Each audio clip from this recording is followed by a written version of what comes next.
Why should men lead versus why should men and women lead, or why should women lead, or why should neither lead?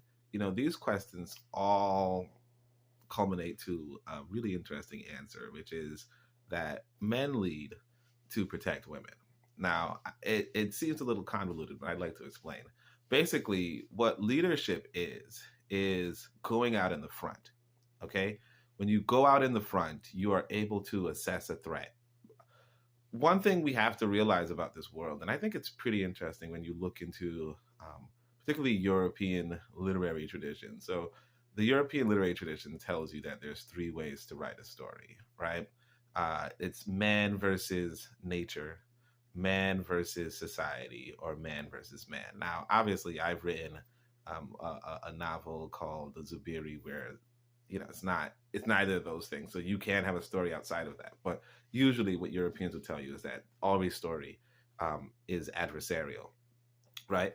Why that's important is because a part of life, particularly with Europeans, is that every uh like it's very adversarial. Like life is very adversarial, very competitive, very there's a lot of contestants, so to speak. And so as a unit, right, you are contesting, you are in competition, and you're also in cooperation, but you're in competition. That said, as a man, right, or as a man and a woman, right, why a man would lead is because you're in an adversarial situation, so you are facing threats, you're facing outside threats. And so the leader is the one who makes the call as to whether or not you can engage that outside threat, as well as whether or not, or as well as to be the first person to face that threat. Because when multiple people are facing a threat at the same time, right? What happens is that the weaker, the physically weaker party, or the more vulnerable party, is going to be taken out.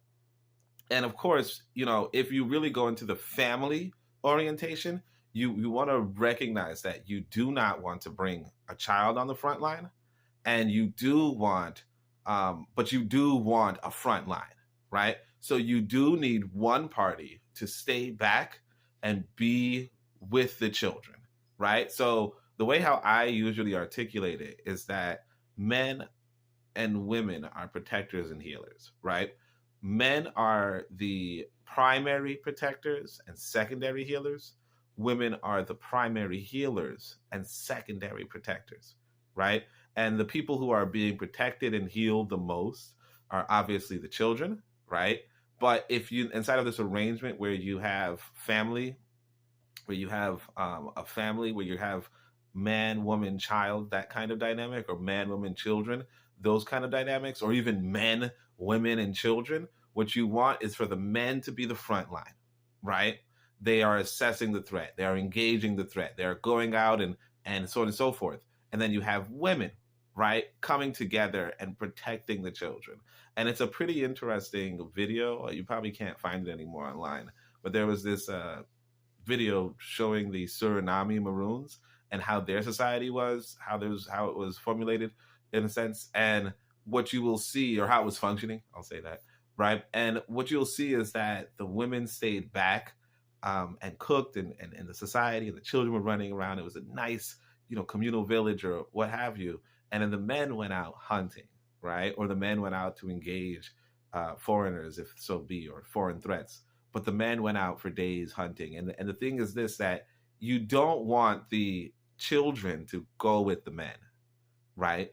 And you don't want the men to stay back with the children, right? Because first off, who's going to breastfeed the kids if breastfeeding is necessary? But also, you know, there is this physiological, uh, there's this physiological difference between men and women, where women are more nurturing. And it might, you can say, well, maybe it's a social construct, maybe it's culturally created, but it's something that's present, something that humans have developed. And so it's really worth study and going along with. Anyway, that's my answer.